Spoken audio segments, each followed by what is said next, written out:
What's up, guys? This is rinoranchero with another Hunger Games gameplay commentary for you all.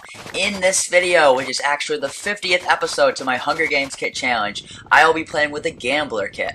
The Gambler kit has been around for a while. You start with a stone button. When you hit that button, you get a random effect. It might be something nice like strength or speed, or it could be something like slowness or weakness.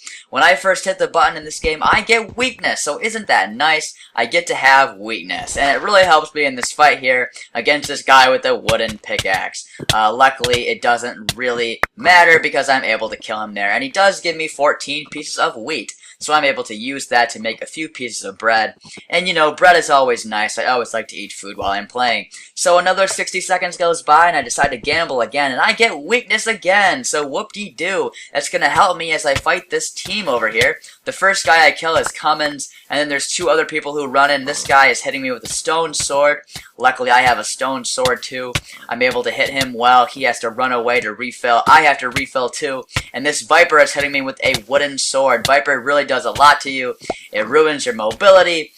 So that's not nice. And it just really kind of makes you freak out because you're losing health really fast. But after my last soup, I take out this guy, Chan rides hard, and I'm able to eat some bread and continue on, getting some more mushrooms here. Now I have a couple of hot bars, and this guy here comes in, Alan.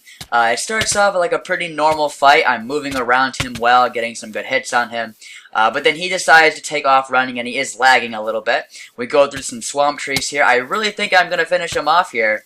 As I'm hitting him a lot, but he is souping as I'm hitting him, and he falls into the water here. I don't know, maybe he got thirsty, but I hit him out of the water somehow. I always find a way to make it harder for myself. But right here in the desert, I hit him once, he turns around, and I finish off the hermit right there. And I do get an apple from the kill, as well as tons of mushrooms, so I'm very happy about that.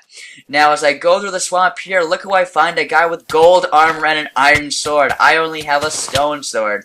But as I'm fighting Ian here, I'm keeping a lot of movement, and I have to use a lot of soup, but I do take him out. And he was an Urgle, so I get 2 strength potions from this kill, as well as the gold armor and the iron sword. So that is very lucky for me. I head towards this desert NPC village, which is at spawn. This guy, AJP, is a Viper who gets a kill in a hole, so I finish him off after that. And then this person breaks some sandstone with their fist, but they're rude and they move out of the way. So I turn around, open the door, and finish off that guy, relieving him of his dirt and seeds. So now we're going through, and I don't like all these hills that are in the way, and I don't like people who I can't track on my compass very well. And I have problems tracking this guy named Orc as I'm going through this cave system and trying to fight off skeletons and not die, because skeletons are OP in 1.5. But then I get someone else on my compass named Dr. Email. He has full iron, so I pop a strength potion down to help me in this fight, and it does help me a lot. I do a lot of damage to him and take him out there. So now I have full iron armor in the first 11 minutes of this game, which is great. That was a very beneficial kill. I have an iron pickaxe too, which of course I love pickaxes, and that is great. So now I get this guy Z Machine. He is a hacker. Look at this guy. He is a hacker. He thinks it's fun to use hacks and hit me from the other side of a ravine. He's hitting me already as I fall down, but luckily we're in a close area and I take out Z Machine D. So he was having a fun time until I came and ended his experience. So we have this guy that I'm tracking yet again. I'm wasting a lot of time trying to track this guy, which kind of annoys me.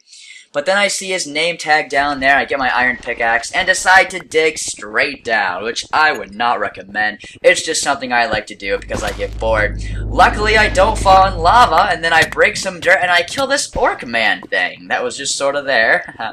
So that was nice, and I tower out with the cobble and continue on here. So that was a little bit of time wasted, but that's okay. We still have a lot of time. And there's only 4 other people in the game, and one of them is Adventuros, who has full iron, and look what he has in his hand, a sharpness 1 diamond sword. So he is going to be doing a lot of damage to me. But I am getting some good combos on him. He is doing a lot of backing up, which gives me the opportunity to sprint forward and hit him a lot. Right here, he hits me a couple times, but then I hit him as he's refilling and backing up. Then he has to turn around and run here. But I'm doing well of keeping up with him. I hit him into this desert, take some fall damage, but I continue to chase him here.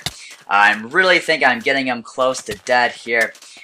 He turns around to fight. You'll see his sword does a lot of damage. I try to keep the momentum here. And then he says into the chat, GG, but I continue to fight him. But then finally I take out Adventuros, who was an Urgle. So that was a really good fight. It took a while to kill that guy. But now I have a very good sword. Sharpness 1 diamond sword. So I feel really confident at this point in the game. And the other people in the game, there are 3 of them, and they are all donators. One of them is Cebu123. I don't know what their plans are. I don't know if they're coming to the feast, who's teaming with whom. But it turns out that they don't come at all. I put my button down over there, and I go through the feast. I get full diamond armor, as you can see. I get a couple diamond swords, enchant my chestplate, and blow up the feast. I go over here, and I get starvation. So that is another great benefit of the gambler kit. I get to be hungry, which is great. What a privilege. Luckily, I have a lot of steak, and I'm able to eat that, so it's not a big deal. So I'm going through this desert here, trying to track these last people. And as I'm going through, I find this house with a chimney on it, which is interesting. And there's a sign that says protection from Reno. And so I put down some TNT and try to light it, but he comes in and starts hitting me with Viper, which surprises me. I was expecting him to use some sort of a trick against me, but he was just Viper, and he didn't have any armor, so I'm able to take him out right there. It's really hard to soup against someone who has a sharp 1D sword and you have no armor. So now I'm tracking the last 2 people in the game. It's Max PvP and Mikey's OP. These guys are clearly friends. I'm pretty sure they're in the same direction. And as I'm going through, they are in a tower. Now, I don't know what their strategy is, so I want to be as careful as possible. I decide to try to shoot them a couple times, and then I tower up. As I'm going up, Max PvP decides to jump down, and look what he did. He decided to use his kit, which was Jackhammer. It's a good thing I fell in that water. He didn't kill me cheaply. He runs back up. They built a ladder in the middle of their tower, and I looked up there for a second, but I decided not to go up there because it seems dangerous. They might have some evil plans, and I don't want to fall for that. This is something I've always said, when you're fighting towers, never get cocky, and never just tower up and do anything dumb. You want to be safe, and so I decided to take some time, make a stone shovel, and get some dirt. You know, you might as well do that, and not lose the game, especially after you've worked hard the entire game. So now I have a couple of stacks of dirt in my inventory, and I'm towering up. Actually, I have like 3 stacks. And as I'm going up here, look really carefully, this jackhammer decides to fall off the tower. I don't know if that was on purpose or on accident.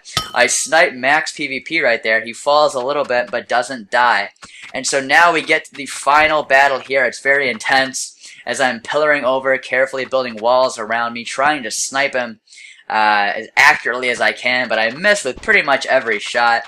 I'm just, like I said, pillaring carefully. And then we get a couple of opportunities here. I missed twice in a row because I am a fail at Archer. But then I jump up and get a nice shot with the full-powered bow on him. And then as I retreat into my tower, Mac jumps over and tries to fight me, but I have walls around me, and with my diamond sword, I kill Max PvP, and I win the game with Gambler. Gambler is not a very good kit. I really wouldn't recommend it because it doesn't really help you that much. But I guess if you are a lucky person, you might enjoy this kit. And here is the stats page, 12 kills with Gambler. And that is the end of this episode of the Hunger Games Kit Challenge. I really hope you guys enjoyed this video. And if you did, please hit that like button, leave a comment, or subscribe to my channel. I would greatly appreciate that. And I hope you guys have a great day. Goodbye.